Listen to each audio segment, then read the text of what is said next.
Hey everybody, how you doing? Back again for 101 Weekly, episode 5. I'm joined by Ebony. How you doing, Ebony?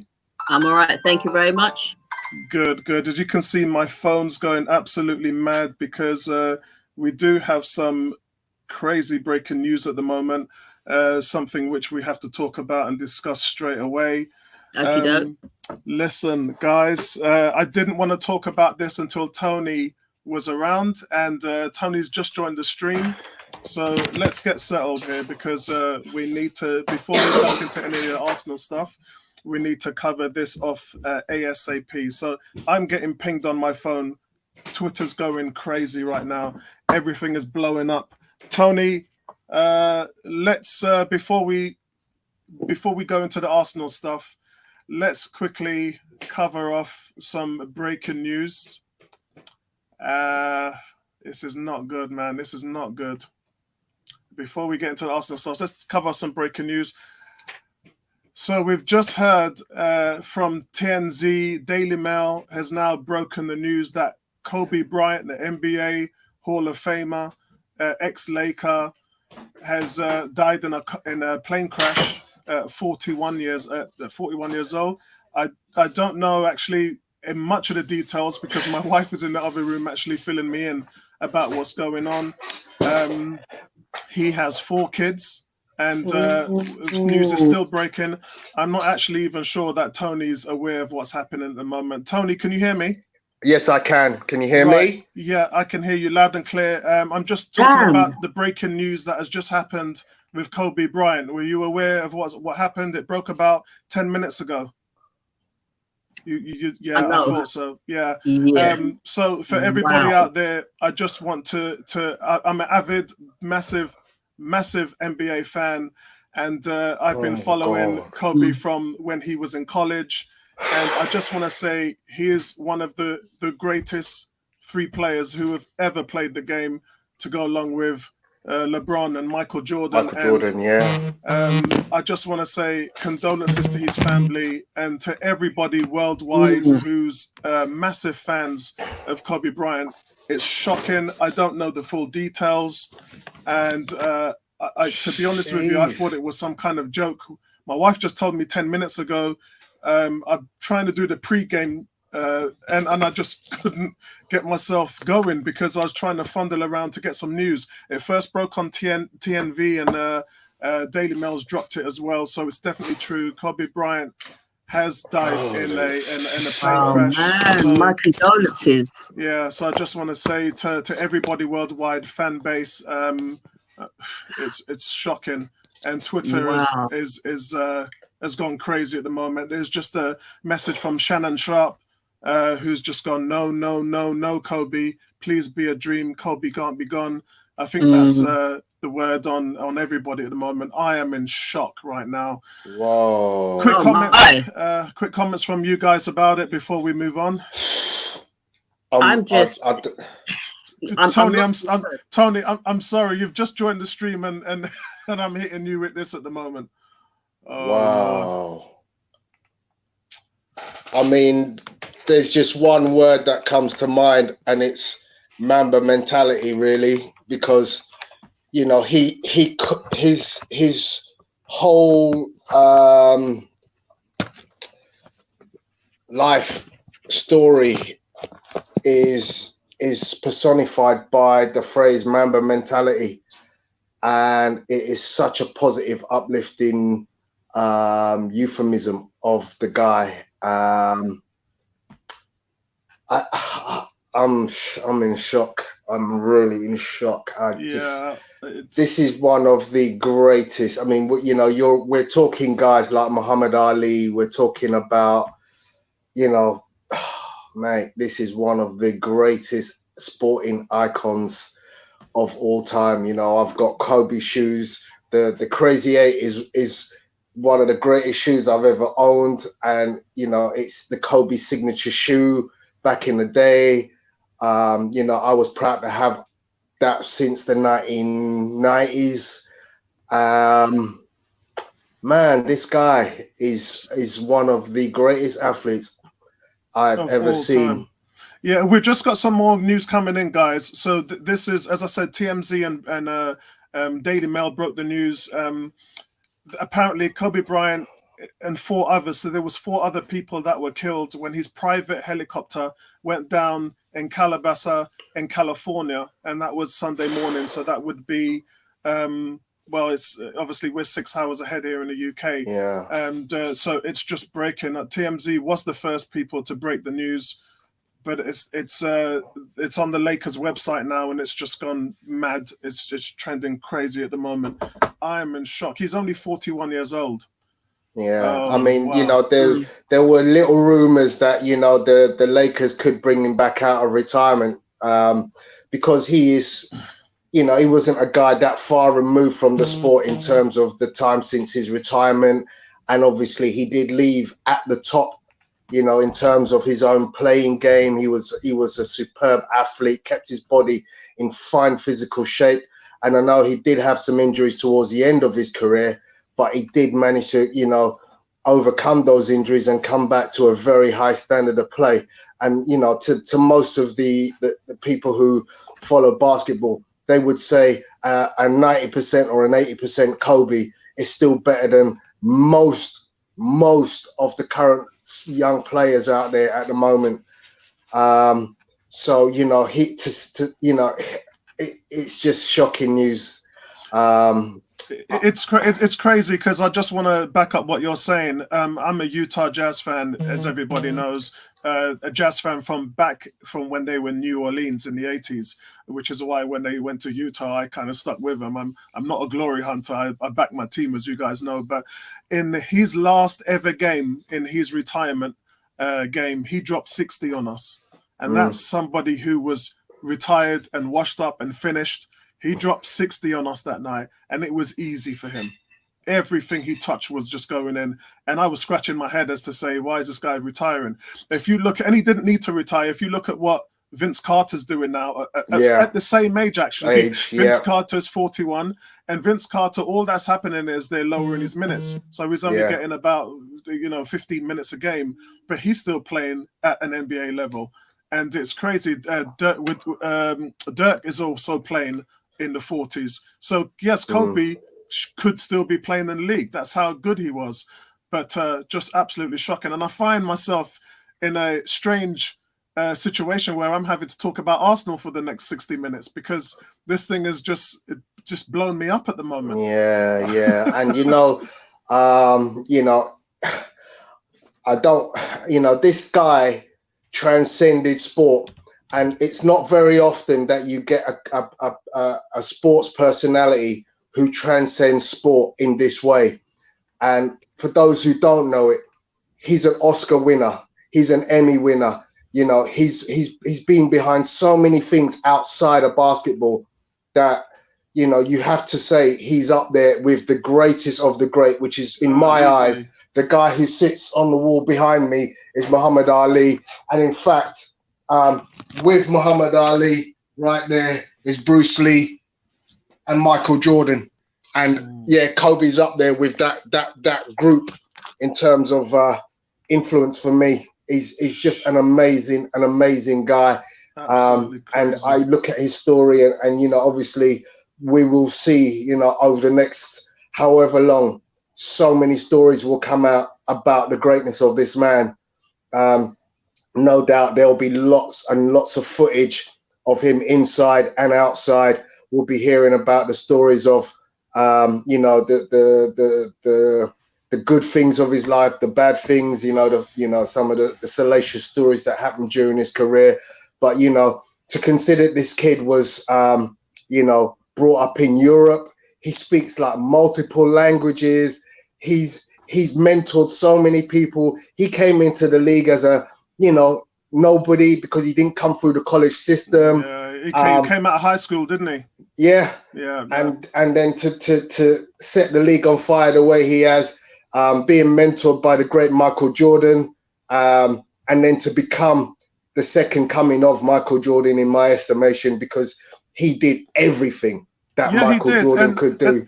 And listen, I want to touch up on that before we start talking about Arsenal. So bear with me, guys, in the chat. I know you've logged on here to listen to the team that you love, but we really do have to spend the first few minutes just talking about how great this man was. Just want to touch up on what Tony's just saying. There's a situation where Kobe Bryant a year ago opened up his school of teachers, and what it was is he was he brought on upon a program where he was analyzing some of the great players like James Harden. He would do this thing where he would facilitate and talk about what they're doing on film, and what he would do, he would offer advice on how to improve their game. And this was something which you can see on YouTube, and it was just his way of giving back to the sport. The fact that he was talking about these all-stars and these great players, and he was seeing flaws in their game.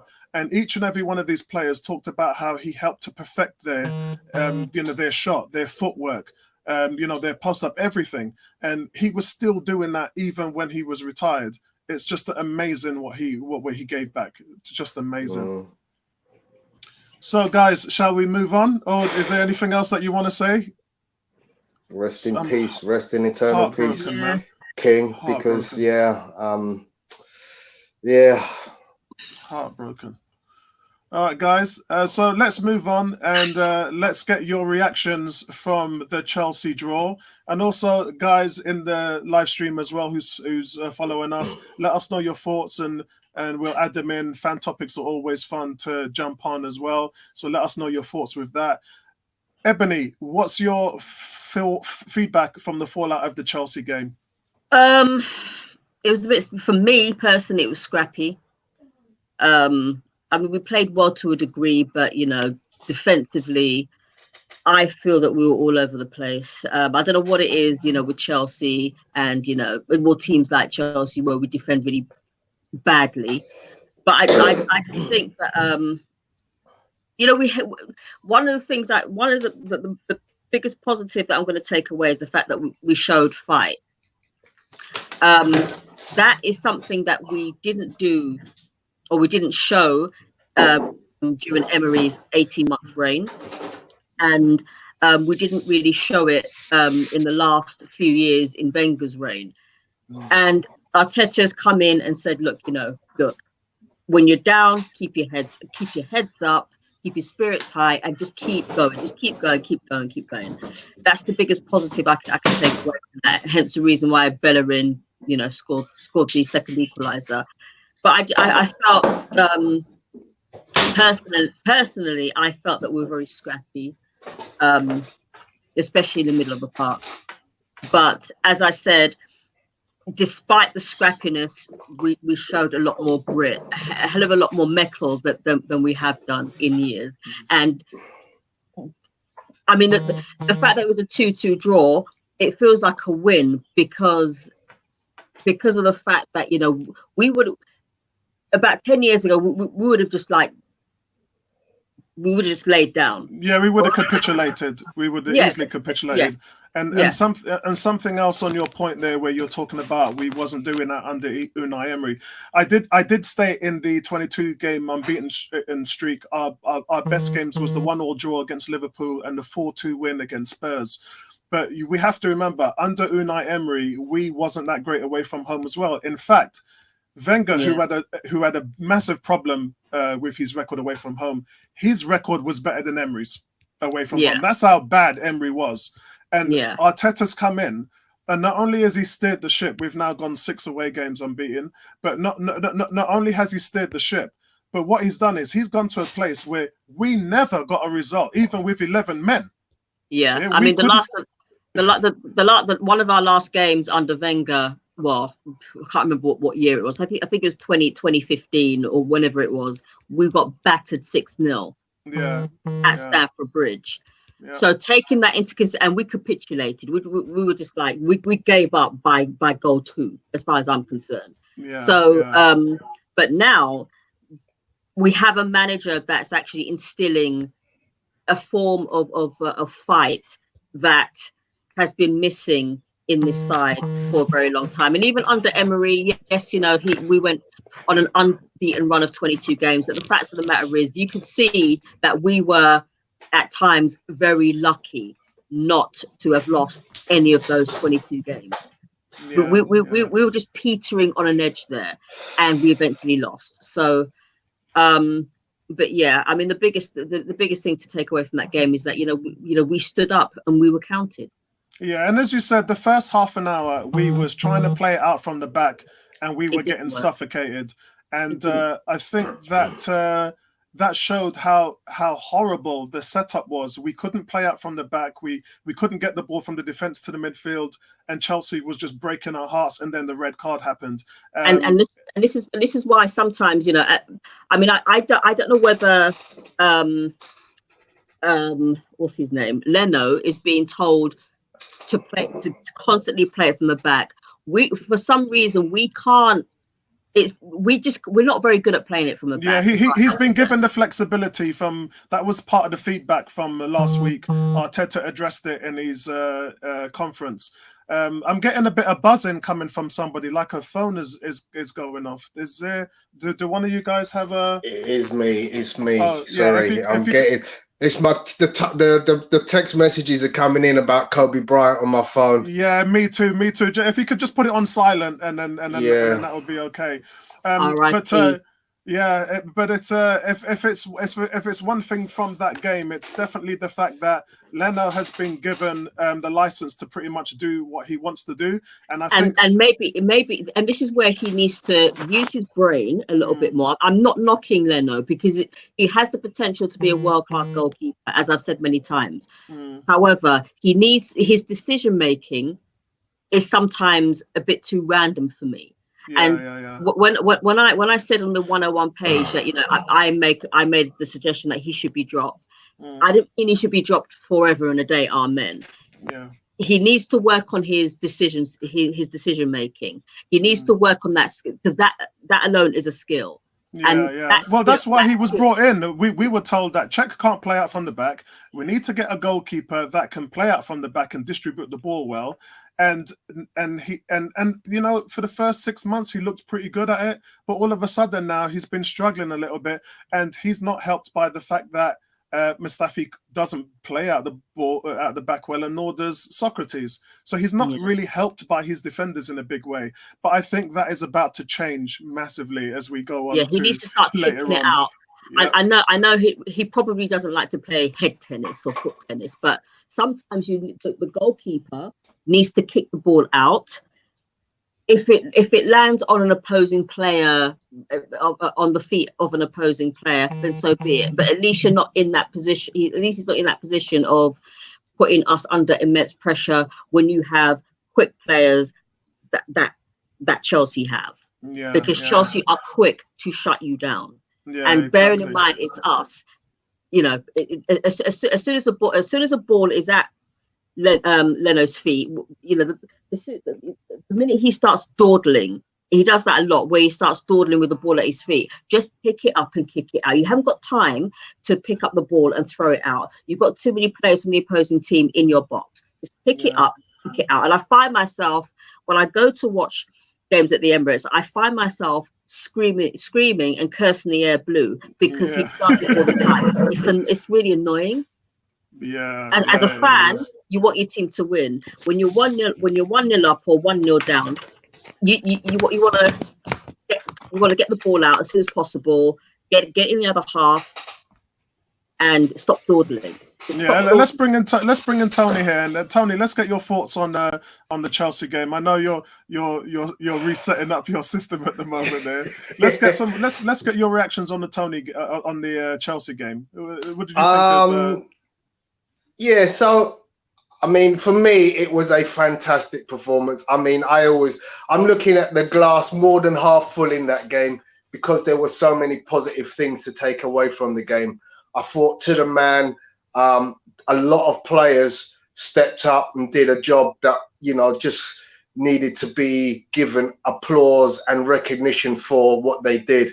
And, you know, listen, Mustafi made one of the howlers of the season, like he has in him and that's why he has to leave. However, I have to be honest, the rest of the game, he was a man mountain, and you have to give credit to him for picking himself up and actually doing a decent job, because, he was immense against, some quite hefty pressure from Chelsea. So I in my report, I didn't give him. I know he played well afterwards, but I just thought what he did destroyed the game for us. Regardless how well he played afterwards, the game was destroyed. And the thing is, if it was a player who didn't do it intermittently, if it was a player who was just a one-off, then I would agree with you 100%, and I would say, look, he lifted himself up and he improved his play. But this is Mustafi. He's going to do it again next week, and he's going to do it again the week after that. And it was just like, I'm tired of it. Man. And this is why I'm pleased with the new signing, because I think that clearly gives us an opportunity to now look at finally getting rid of Mustafi, because I think he's been on borrowed time for a long time now. And I think he's just been the only option we had. I'm not, I know we're going to talk about Rob Holding and, his for whatever reason is he hasn't been playing, but I know how highly you rate him, Apollo. Big time. And I also agree. I think he's got a lot to come. I just think he's maybe a little bit short at the moment, and the manager has seen that he'd rather put his eggs into having Mustafi on the pitch than chance Rob Holding at this time. But I think that time is going to be very short in the next couple of weeks. If he does stay at Arsenal, if he goes, or if he does stay, then obviously he'll be going down the pecking order with the arrival of the new centre back. Yeah, and that brings us on to our next topic. So I'll let you lead us into that. Okay. So what do you think of our new signing? Well, I'm pretty much the same as a lot of fans. Because this guy plays his football in South America, we haven't been able to really see a great deal of him. I try not to get too excited by highlight videos, because if you were to take highlight videos, you could make Mustafi look like the next coming of Christ. I agree. I'm glad you said that, because I was going to say that. I'm glad you said that. Yeah. So I'm not going to get too overzealous, but one thing is for sure. He's a big guy. 6'4" is a massive defender, and I expect him to have presence, blood. Yeah. And so with presence, you just need someone as a foil to that who can help you marshal the defense. So I'm looking forward to seeing him in the Arsenal team.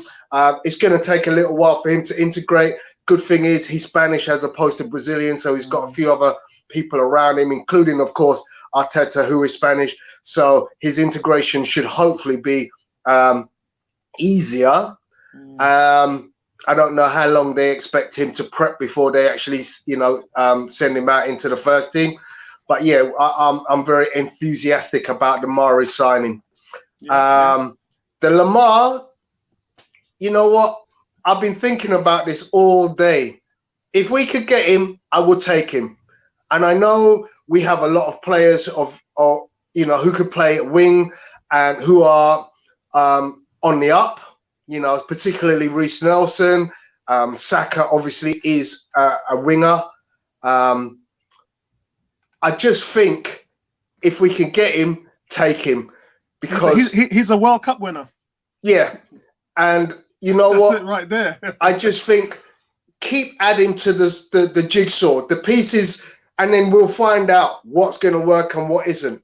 That's what Arteta is doing currently. He's working out the pieces of the jigsaw, and at the moment he hasn't got enough pieces. So he needed another centre back. Obviously, with Saliba coming in next summer, that will add to that in number of pieces. We'll obviously lose one or two. But right now, across the middle of the park, up front, there are questions being asked about every single position. Nobody has a God-given right in any given position. Agreed. So with that being said, I'm happy to see more pieces of the jigsaw being added to it. and hopefully Arteta, with his genius, will work out how that needs to work best for him, because he has his way of playing. Some of those players might be good players, but they're not playing his type of football. Yeah, and I agree with you in that regard, because Arteta, we have to remember, he's only been in charge for 1 month now. He a few days ago he celebrated his first month as a manager, and that's not a lot of time. And he's made huge changes. But the drawback here is he has to deal with the cards that he's been dealt, and those are not really good cards at the moment. We're dealing with players who are serial offenders like Mustafi. He's taken up on Lacazette, who is a quality striker who's going through a massive slump at the moment, hasn't scored in 9 games. He's having to absorb all of this, and at the same time bring the kids through and settle the ship. And it's a very, very difficult time for him. And as I said, listen, we've won 2 out of our last 16 games. Yeah, so we're not out of it, but we're in transition, and we're going to be in transition for a while. So for me, I just want to say a big congratulations to the fan base out there, because you have been patient. All of your messages and the feedback on Twitter inside the stadium, the 12th man support has been fantastic. The fan base is doing its part, and you guys probably remember in November I made a video about that, challenging the fans, questioning the fans about how, you know, a lot of the players, Wenger has said, you know, the fan base has not helped over the years. And I think what Arteta has received, and it's one of the things he's been really happy with, is the reaction of the fan base. We are doing our part. We are backing our team, and that's been really important. Ebony, what do you think of our new signing Mari and the Lemar situation? Do you think he'll come in?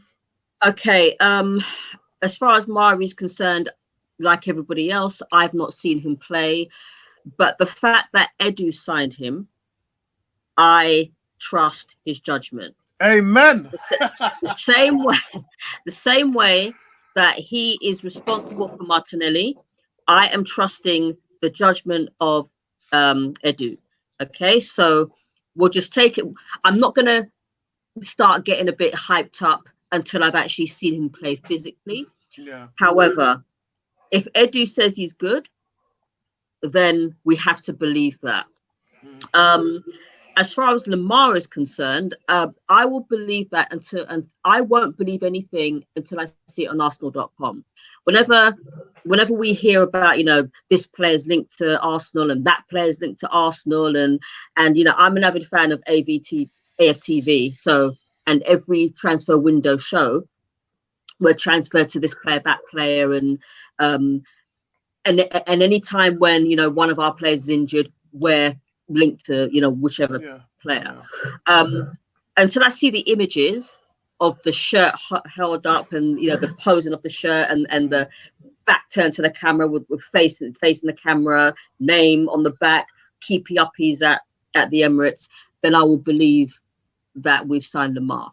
But I'm happy finally that we've, not because we've signed a player in the January window, but we needed a central defender for some time. We've had to rely on Mustafi because we have nobody else. All right, Rob Holding, I can probably understand that, you know, he's been held back because of the injury he's had, which is understandable, which is hence the reason why we've had to rely on Mustafi. And Mustafi is one of these players, I've been calling him for him to go for quite a while. When he's good, he's good. When he's bad, he's bad. There's no in between with Mustafi. Mustafi is one of these players whereby when he makes a mistake, it's costly. When he has the ball at his feet, sometimes he dawdles like Leno. So. And it's important. It's important to be in between, which is what you just said, because there's a player who we've had, which is Joel Campbell, which you guys know. We covered him quite a lot over the last few years, and especially in Wenger's year. Now, Joel Campbell was a person who was stuck in between the Ox and Theo Walcott, and the difference between him and them was he was that middle ground. He never had a bad game for Arsenal, not one.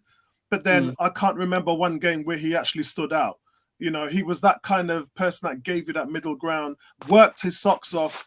But the thing about Joel Campbell is that he wasn't really given a great deal of chances. No, he wasn't. He wasn't. He was one of these players that Arsene Wenger was glad to sign, send him out on loan, send him out on another loan, bring him back, send him out on another loan. I think he went on loan 3 times, Yeah, 4, maybe 4 times. Yeah. So by the time we needed him, it was too late. Yeah.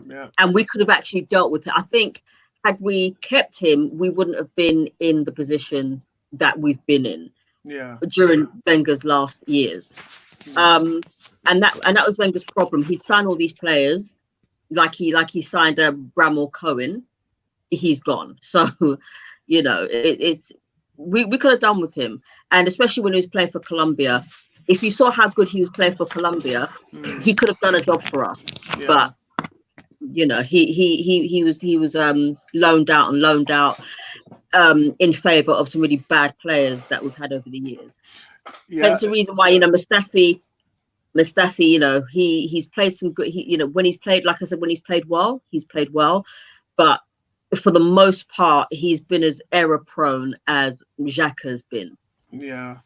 I mean, for me today, first my thoughts on Lemar.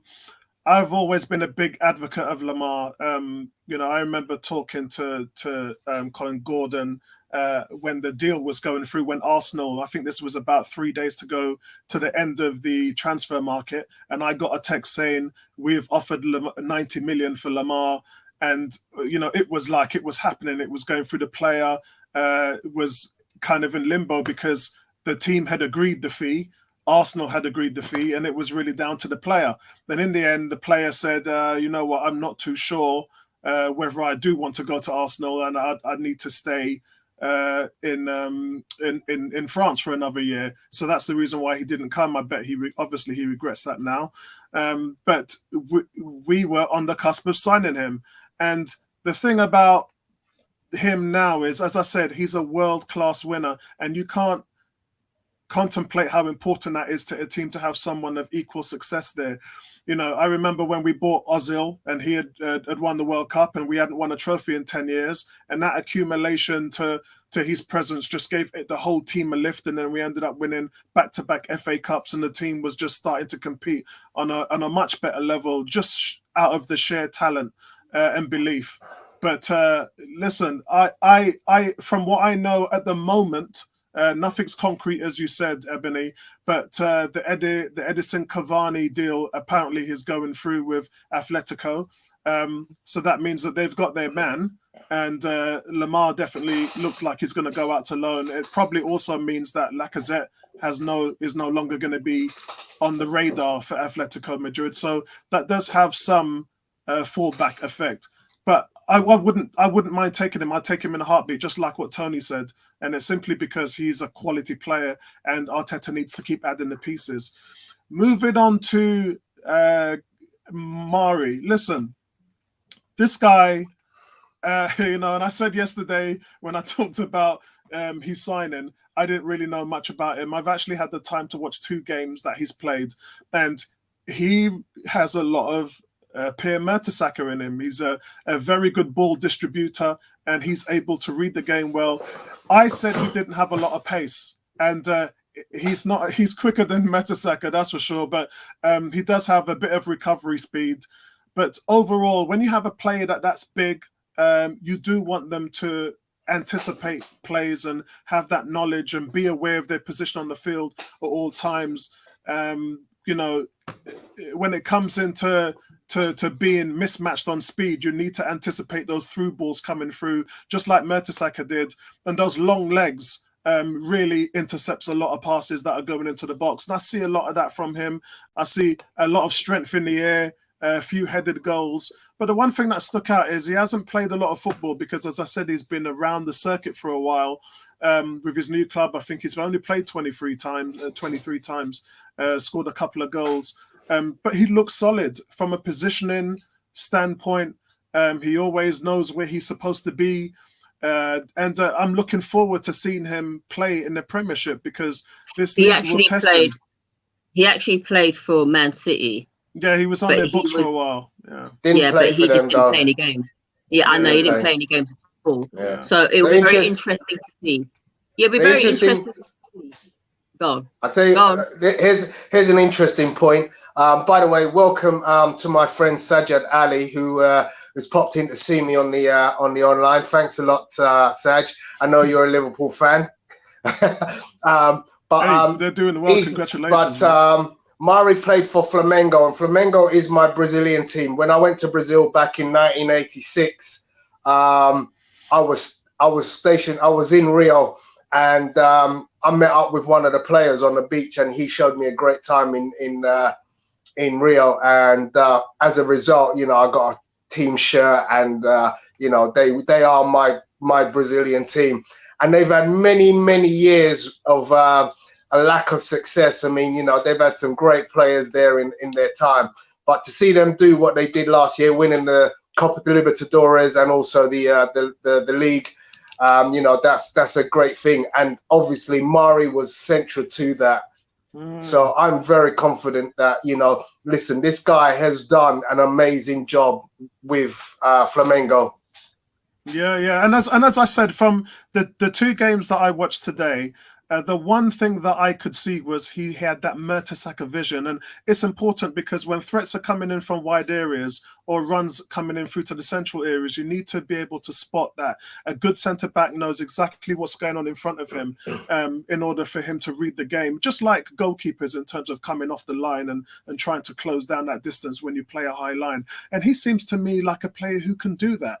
And what I would like to see is that transition to the Premier League. I've got high hopes for this guy. And look, he's 26. He's 27 in August. So that is 27, Good 28 age. is when a player is when he's in his prime. So we're not Great getting a little age. kid here. We're getting someone who's very knowledgeable and in his prime. And if Yeah. we get that right, then I think that this could really work in our favor. Well, I said, I was going to say, like I said, if Edu likes the look of him, then I'm for it. All I want to do is, or what I want to see is, I want to see that the same presence that he's had in Brazil. I want to see that in a VVD style for us in the Premier League. I mean, it's all well and good. It's all well and good watching players on YouTube, and I personally avoid watching any new player that we've signed on YouTube because YouTube can make any player look good. Yeah, like I mean, it Tony makes said, Snappy look good. Yeah. I mean, the thing that I would say in favor of Brazilian players is it is although it's a league that we don't get to see a great deal of, you can tell the standard is very high because of the exports that we see coming into the European League from the Brazilian league. There is still a huge amount of really great talented players playing in that league. So you don't make it to the top of that league by being a mediocre player. And he's played for Brazil's best team. He's played for the best team in South America. That is no small feat. That's like the Ballon d'Or, the big prize of Europe is what he's just achieved. And the other thing is, you mentioned a good point about his age, because William Saliba is a young player coming in the summer. And so you need to have someone who's got good age to accompany someone like Saliba. Because he's not, much though he's a great looking player, he's still very young. Yes. And you need to have that experience to go to the side of him, So it would be great to see the matchup of David Luiz, Marie, Holding, and Saliba at the start of next season, because I expect them to have gelled somehow by the beginning of next season, and hopefully our defense will be much improved. Yeah, because this gives Arteta more of experimental room with his formations as well. If you have a player which can facilitate in the back, then that means you can go three at the back, and then you can utilize your wing backs in terms of Bellerin and Turney. Those are two huge weapons for Arteta. Weapons, we've known what Mendy has done at Manchester City, and we know how they like to play. Arteta's not even able to do that at this club right now because he doesn't have the support from those attacking wing backs. So I talked about before how he's limited in terms of what he can do with his personnel, but he's also limited in his formations as well. And all these things will be able to move forward with his ethos and philosophies with the team. It's just one of those things that he'll be able to do. Also, he's represented by the same agent as McOliver, who we're also after as well. So that might be a good stand there. But yeah, so fair enough, guys. Also, guys in the chat, I'd want to hear what you guys think about the new signing as well, and whether you think he's a good signing, whether you think he won't make it in this league. Only time will tell. But the transfer brings us on to Aubameyang. What guys? I need to get your information and your feedback on what do you think about Aubameyang leaving.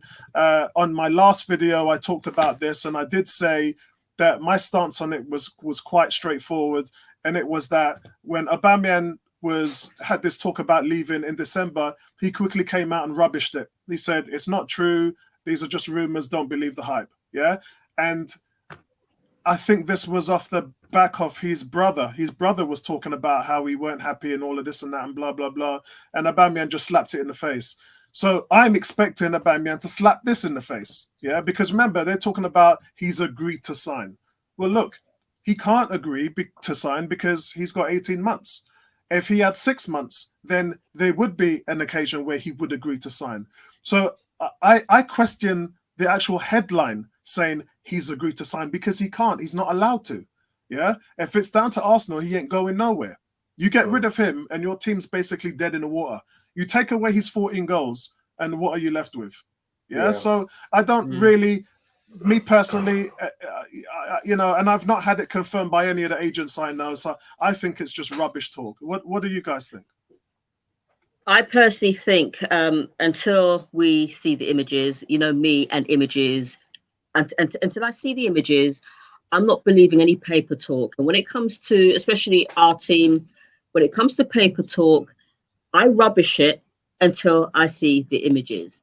However, should Aubameyang wish to leave, you can understand it. You know, he's 30. He wants to win major trophies. But as you said, I think that, you know, without him, where would we be? We haven't had anybody scoring goals but him until Martinelli's come along and has stepped up to the plate. I just think that it's very interesting. I'm quite interested in, you know, how these journalists, these sports journalists who claim to have their finger on the button, where they get their stories from, you know, who they speak to, how much of their stories are actually true. Yes. And I just think that, you know, a lot of what I read, well, I don't really read the papers that much these days, and the only time when I actually believe anything that's true is if it's maybe on Sky Sports, because sometimes they have breaking news. David Ornstein. I mean, even David Ornstein has got things wrong. Oh, of course. Even you know, I mean, I know a lot of agents, a few of the media writers. Some of the things they tell me, I talk about. Some of the things they tell me, I don't, because you know, sometimes I'll sort of step back and think, oh, I can't see that being true, and I might not say something, but at the end of the day, it's realistically down to the team themselves. You know, when I did the video, they showed all of the Mari coming in from Heathrow Airport, and you know, so you know it's happening. And when a fan questioned him, the guy who took the video said, "Welcome to Arsenal. I hope you have a good time here." He goes, "Yeah," you know, he said, "Yeah, I'm happy to be here." So it's not like the player said, "No, I'm not signing for Arsenal," you know. And you could see the look on Edu's face. Edu was like, damn Arsenal Twitter fans, you know. He was like, you know, because they don't want that. The team just wants to fly under the radar, and the reason is because if you start shouting at the top of the hill, we're going to sign Lemar, then guess what? Chelsea, Liverpool, Man United, Man City, they're going to be alerted to it because they can pay more money than we can. Cash. Yeah, exactly. You know, they're going to be like, look, how much money has Arsenal offered you? 100 grand a week. We can offer you 150. Yeah, and you know what happened to William going to Spurs? Yeah, man stopped at the gates of White Hart Lane, turned around and went straight to Stamford Bridge. You know, so you know we know what can happen in those situations, man. So you just have to be careful. When it comes to, you know, when it comes to any players leaving, you know, it's always best to go on Arsenal.com. That's when you know it's true. I'm just going to put it like this in terms of this transfer hoopla. Clubs are very clever, especially the Spanish clubs, and it's interesting that we have been linked. That Aubameyang has been linked with Barcelona. These people in Spain in their media are well known to disrupt a player in a club by making these accusations. Real Madrid have a great relationship with Marca, and Barcelona similarly. So they can plant these stories and send the seeds of doubt into the players' minds, because players are like us. They get the news and they see things and they see stories about themselves and they get inflated by what they're hearing. You know, I've been, much like yourself, Apollo, very close with a lot of football agents in my time. You know, I know a lot of players, and you know, I've heard stories that just made you shudder when you hear the real thing that was happening in the background. So with this Aubameyang story, I'm giving it no credence until you know, it develops into something credible. Right now, that is not a credible story. It's the worst time to try and prize a star asset out of any club. Every club in the world knows that right now. You just cannot do it. You know, be like us going to you know, we've been linked with Maddison at Leicester. Listen, that's their jewel in their crown right now.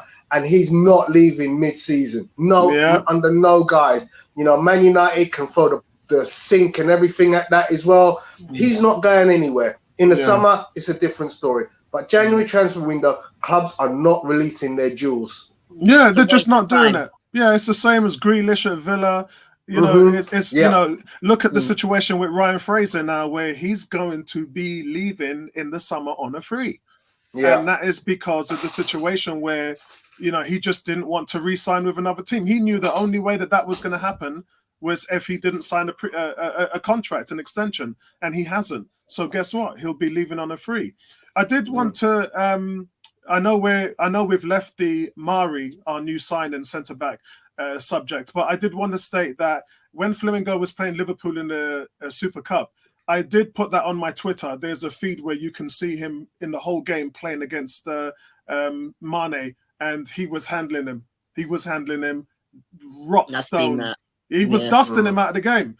So I again, Twitter handles are up there, guys, and so you can check out the Twitter if you're on there. It's on at Apollyon24, and you can actually see where the new signing is just bodying Mane. Yeah, he bodied him for the whole game. So yeah, let's take that and see how it is. But I don't think any of us believe the Aubameyang rumors. So for me, that's just a non-starter. And if it comes then again, you know, Spanish clubs, you know, as Tony said, you know, that they have this thing whereby they like to go up to all their fans more or less, like to go up to Arsenal players and put the shirt on them with a number, and it's and you know, that happened to Henry. I think that happened to Cesc Fabregas as well. You know, I mean, we've been for far too long. We've been that team that's been cherry picked for the best players, and it's high time that Arsenal, the board, even Arteta, put their foot down and say, "Look, you know, you're not going. You're not going. We want to sign you. We want to re-sign you." Vinay and Raul have been very straightforward in the last interview that they did. They said, we're not going to be selling off our best players anymore, 1. 2, we're not going to let our players run down their contracts. They said with 2 years left, we will be in negotiations with all of our top players, and we're not going to do that anymore. And I think that at the moment, the fans want to see them deliver on that promise. Yeah. And they've delivered on pretty much all the promises that they have done. I still see some people in the fan base down talking the front office. Turkish on AFTV, every time he comes on, he talks about the Kroenkes. I don't know why, because they have done exactly what they said that we're going to do in terms of delivering the money, delivering new players coming in. The Pepe deals shocked everybody. So I don't know.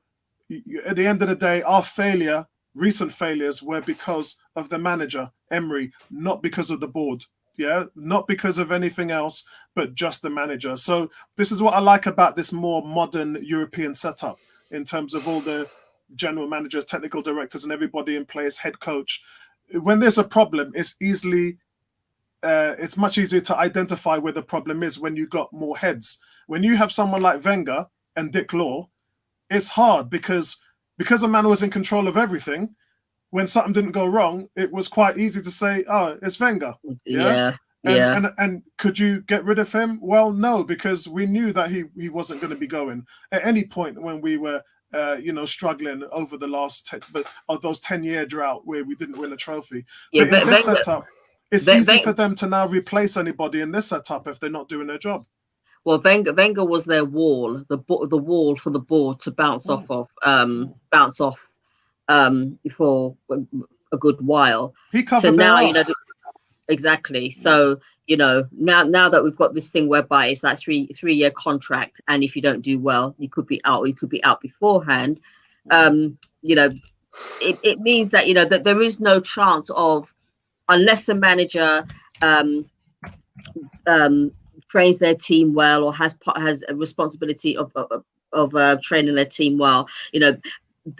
The era of the long-standing 20-year plus manager is no more, and everybody knows that a manager can implement all of their knowledge into the team and train their team as much as possible, but it doesn't necessarily mean that they're going to win every single game. Of course. And if you look at La Liga, the fact that they sacked their manager because they didn't win the Champions League, it just goes to show how cutthroat they are, and it goes to show how cutthroat we've been for the past few years as well. Yeah, and I've always just wanted to see a team that's so competitive. People talk about we want to be winning. People talk about let's go on a run. I've only wanted to ever see an Arsenal team that is competitive, that when you get onto that field, they fight tooth and nail to win. And even though we're not winning at the moment, I'm more happier now this season than I've ever been at any one point. Why? Because I know those players are fighting on the field. Big shout out to Arsenal Vlogs there. It's saying Aubameyang's leaving a man behind. He's so sad, and he's excited for tomorrow. But big shout out, mate. Big shout out. And realistically, I'm happy because we're just competing at the moment. We've got also, I put that one up before. Yeah, I'm happy because we're just competing at the moment, and that's where I want this club to be. Tony, what's your feedback on the Dani Ceballos situation at the moment? Wait and see. Not going to say anything on it. Just wait and see. Let's not put our eggs in a basket and say he's leaving until it happens. I saw him in training yesterday. He looked like he was fully involved in the training session. So why would I'm not going to give this any credence until it happens. Yeah, I totally, before I let Ebony in on this, I totally agree as well. And there's one thing that we wasn't really clear on this until the Bournemouth pre-game conference, which Arteta did, and they questioned him about it. And Arteta quoted as to say, look, I like him as a player, and I know, he's followed him from the under-21s. He's talked about his real position, which is where Martinelli plays, and that's probably the reason why he's not playing. As I said a few videos ago on my channel, Arteta likes where his holding midfielders are in Xhaka and Torreira, and the only way he's going to play Ceballos is in that Martinelli role along the front three, because he doesn't see him as an 8 or 10. He sees him as someone as more of an attacking player. That's where he plays for Spain under 21, and Arteta feels that that's where he'll be more effective for Arsenal in our setup right now. So that's the reason why he's not really getting in the team at the moment. But he did say, look, if he wants to get into the team, he's going to have to work hard for it. Same thing he said with Pepe, and look what's happened with Pepe now. Pepe's pushed forward when Reece Nelson had that position, and Pepe's now worked his way into that team, and that's what Ceballos has to do. And I think we could see the same thing for Rob Holding as well. I think we can say the same thing with him on that. But I don't think that Real Madrid want him back right now, and it would be difficult for him to leave Arsenal and get another loan, simply because he's got the opportunity at Arsenal there to play. So I agree with Tony. I would just rubbish it at the moment and say Ceballos has to get stuck in. He's got to get his head down, show the boss what he can do in practice, and earn the right to be on that team sheet. Yeah, Ebony? Yeah, I agree. I mean, he's a great player as far as I'm concerned, Ceballos. But like Arteta said, and like you pointed out, he's got to work hard in training. And if he's working hard in training, then he'll get his just desserts, and that is a start in a game. As far as Ceballos leaving, again, like Tony said, I will believe that until I see the official image. I'm just holding back on it. I'm not believing anything. But like I said, unless it's on Arsenal.com, I know I keep referring to Arsenal.com or Sky News. I'm not believing anything. I know Ceballos probably wants to play. I can understand that he is probably frustrated that he's not being played. However, if you've got other players who are ahead of him who are doing a decent job, then he will just have to wait until he'll just have to wait his turn until and just wait for his chance, really. But I like the fact that Arteta is coming out and saying, look, you show me your hard work, show me what you can do, and then I will consider playing you. Until then, the fact that that you can do one or two things, it's not convincing. I need to see more of what you can do. And I think the fact that he's been injured as well, Ceballos has, that's why Arteta hasn't actually seen enough of him because of his injury. However, if he's back in full training, that's great. It means that we have an option. But yeah, but until I see the images, I'm not believing anything. Okay. It's just garbage to me. Welcome to Yeah Boy in the chat. He says he expects good, not great, from the finalists, and obviously he's got high expectations of our new signing Mari. So I would agree with that. As me and Tony said, he's 26, he's 27 in the summer, so he is actually a veteran player as far as I'm concerned. He's not no youth, so I would expect quite a lot from him, considering what Tony said. He's played for the best team in South America. So I definitely can't wait to see him play. Is the Bournemouth game too quick for him? Probably. Yeah. I'd like to see him on the bench though, just to make sure that he gets a little bit of accumulation to how this all works here in this league. But let's move on to the FA Cup preview. I do have some more sad news, but I'll leave that until the end of the podcast. Let's move on to the Bournemouth game. So Monday night we face Bournemouth, guys, in the fourth round. And listen, let's not forget that Arsenal are FA Cup winners in 2014, 2015, and 2007. And we are looking at a team, Bournemouth, who are struggling at the moment now. And yes, we're going away from home. This is probably our best spell as far as not losing games away from home. And right now, I would expect Arsenal to go there and show and prove. And probably knowing from what I know with Arteta and what he did in the last game and how he values the FA Cup, this is going to be a strong team. This is going to be, Bellerin, Martinelli, Xhaka, Pepe, Ozil, Lacazette. It's going to be a strong team. And this is the last game from Aubameyang's ban. So we'll be seeing him again in the Burnley away game next week. But guys, what's your thoughts on the Bournemouth game? I'm looking at probably 1-0 away. I would take a 1-0 result away from home. I can see us conceding, to be honest. Again, unfortunately, but hey ho. I'm 2-1, perhaps. Okay. Yes, we have improved away from home, but there's still some niggly bits there. But if we put in a decent performance as we did do against Chelsea in the first half at the Emirates, and against Man U, then we could actually come out 2-1, perhaps. I also think that we need to play a strong team, the strongest team that he can. So you don't think Martinez is going to start in goal? That's normally what happens as far as Martinez. I mean, a lot of people discredit him. I actually quite like him. I think his distribution is better. Personally, it's my opinion. Yeah. I think personally, Martinez's distribution is better. So I would start him. You think Eddie Nketiah is going to get a start tomorrow?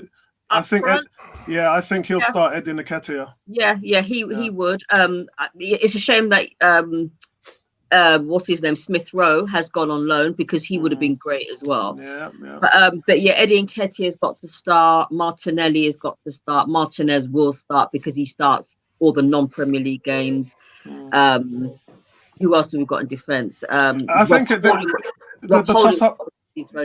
Holding will probably start. I think there'll be a toss-up between what he'll do with Bellerin and Maitland-Niles. I really don't know what they're going to do there.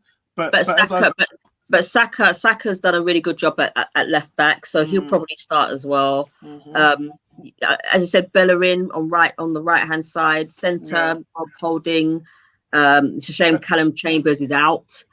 So and we talked about Ceballos. We talked about Ceballos as well. This might be an opportunity for him to start. He can have a run in as well. Tony, what's your thoughts on tomorrow's game, Bournemouth?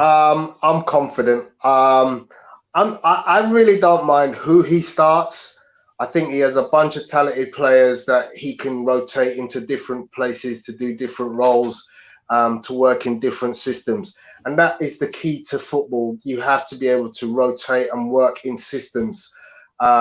So whether you play a 4-3-3 or a 4-2-1-2 or whatever the system the manager asks you to play on any given game, he's going to come up with a system that will counter what the strengths of the opposition are. And I've got full confidence in Mikel Arteta to do that. I think he will try some new stuff, because he's not going to get much other opportunities to do that. But I do expect it to be strong, but I still expect it to be experimental in approach.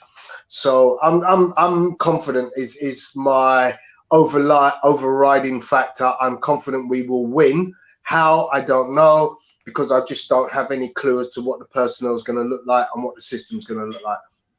Yeah, and for me, I think I would go with Martinez in goal. I would go with Holding and Socrates to centre back. I would probably rest Bellerin because he's only just come back from injury and there's quite a few games, and I want him for the Burnley game. So I would play Maitland-Niles at that position. Saka, I think Kolasinac might be back. If Kolasinac is healthy, then I would play him so I can give Saka a rest. Because remember, Saka is 18 years old and man's playing week in, week out. Time to give him a rest. It's not with Kolasinac, it's not really rotation, is it? Because he was preferably in that spot before.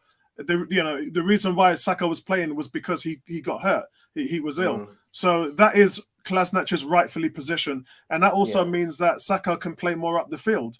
I would go with, who would I rest in the midfield? I'd probably go with Xhaka and Guendouzi in the midfield and probably rest Torreira. It depends. Again, I want Torreira rested and fit for the Burnley game away.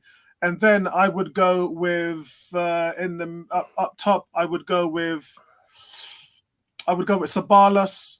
I would go with Reece Nelson, who should be over his hamstring injury. I'd go with Martinelli, and I'd go with Eddie Nketiah up front. Okay.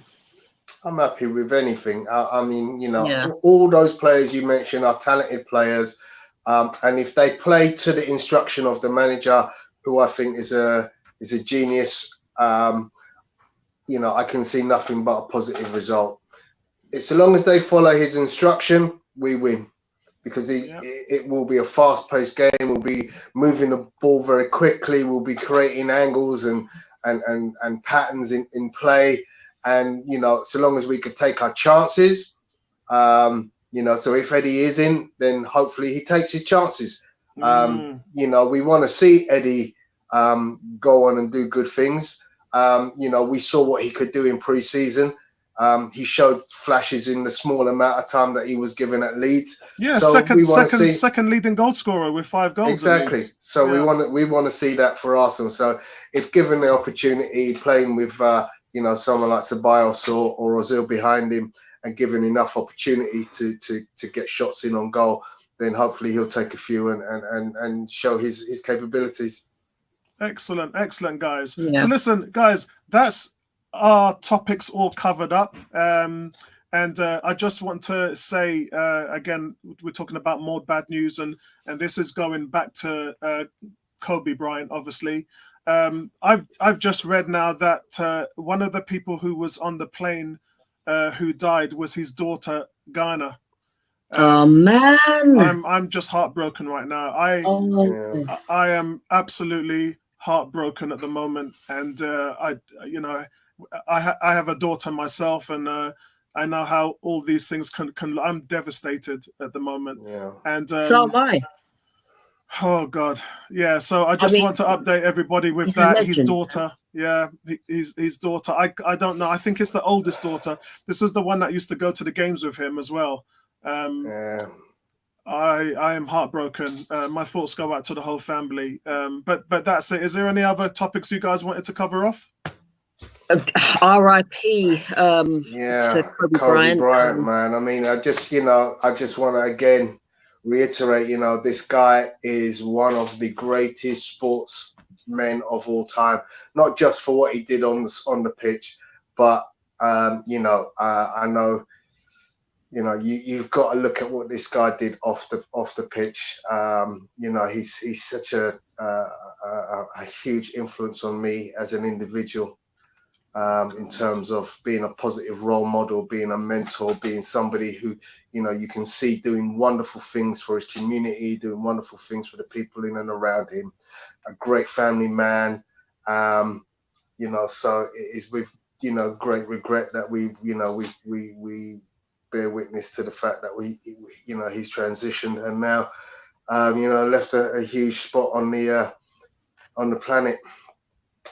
Yeah. I mean, he was an inspiration. He was an inspiration to up and coming basketball players as well. The fact that he's just gone so soon, it's just it's like one of those I saw you yesterday moments, and then next thing you know, you're hearing that he's died. And you know what, Ebony, I did see him yesterday, because there's not a day that I don't get something in my feed with Kobe Bryant, because I'm such a huge NBA fan. And again, there was talk on one of the I religiously watch shows like Undisputed Fight, and others about US sport, and Kobe was on there on one of the shows, and yesterday I was watching him talking about some of the current lineups. So yeah, he's so relevant, because he is somebody who's there. And it was, what was it, yesterday that LeBron went past Kobe on the scoring chart. That's right. Yeah. So he was relevant to just within the last 24 hours, because he was being talked about as well, how great is LeBron? And I have to say, I love LeBron, but in my estimation, and this is obviously something that basketball fans will talk till the cows come home about, the greatest and who was first, who's second, who's third, and etc. Well, I love LeBron James. Let me hear yours. Mine is LeBron James third, Kobe Bryant number 2, and Jordan number 1. Who's your top 3? Yeah, I'm exactly the same as you. I'm exactly the same. Kobe is the next coming of Jordan. He was absolutely everything. Both, as he was a superb two-way player. I had a huge conversation yesterday about the merits of basketball players such as James Harden, Russell Westbrook, Giannis, and it's so weird that I had this massive conversation yesterday about basketball players, and the fact that really there are only a few that are the greatest of the great. A lot of players are great. As I said, James Harden is a great player. Will he go down as one of the greatest? Not really, because he's not a good defender. Yeah, you know, he don't play and no defense. What sets the greatest apart from, you know, guys who could shoot terrifically? I mean, Steph Curry, a great shooter, one of the greatest shooters ever, but he can only play one way. Yeah, look at his record for steals. Look at his record for yeah. You know, and I had this debate about whether AI falls into that category, because AI, again, one of my all-time favorite players. I've got his shoes, I've got his shirts. You know, I've got more AI shirts than I've got any other basketball player. But, you know, great going one way, a menace going backwards. But does he fall into the greatest category? He will do. He will do. He will do. Yeah. I throw in Magic Johnson in there as a great as well. He's up there. Yeah. He's on the wall. Yeah. He's on the wall with Jordan in that picture. Yeah. I think what it is, you know, the reason why we say Jordan and Kobe are 1 and 2 is because, you know, both, you know, they're pure shooters. I mean, they didn't have the advantage that LeBron was a man child when he came out of college. He was this 6'8", 6'9" figure who just beat up people, and we're witnessing that now.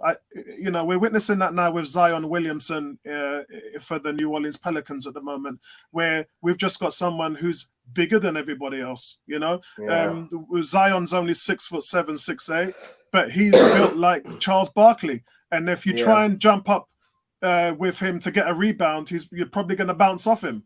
You know, and for me, I just think that Kobe.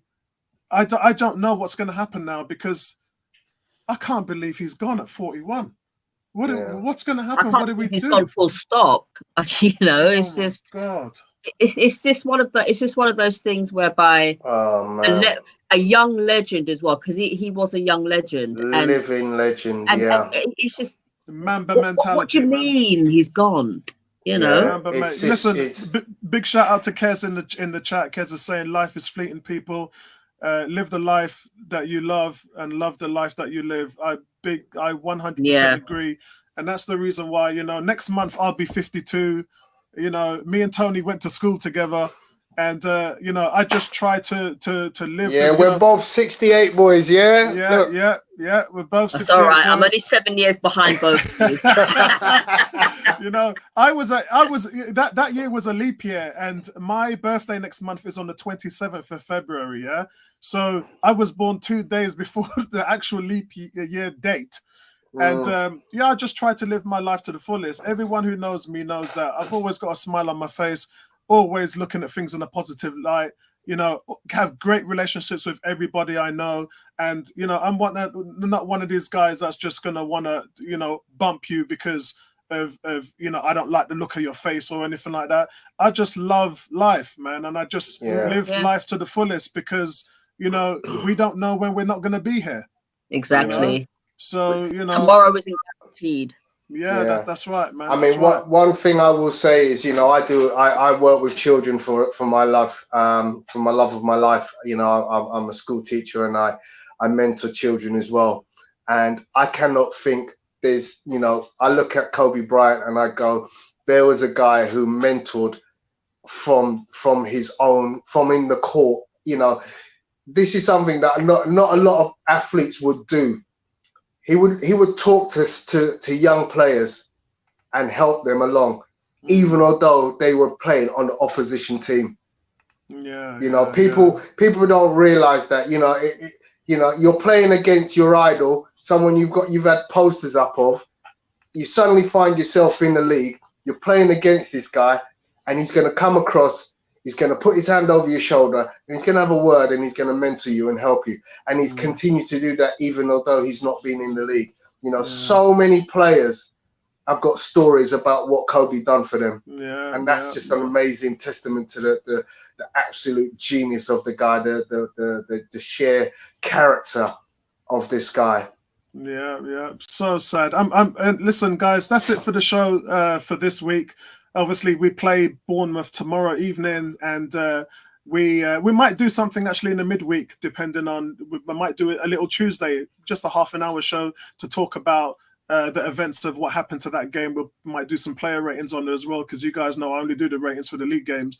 So we might come back on Tuesday and talk about the Bournemouth FA Cup game, and then see where we are from there. But right now I need to go and reflect with my family on the events of what's happened with Kobe Bryant. And I need to find out what's going on there. So, guys, listen, thank you very much, everybody who has come into the chat room and who's viewing this. Please subscribe to the channel. It helps the community grow. Look at what we're doing on 101 on Facebook. It's a massive community, 4,000 of us there.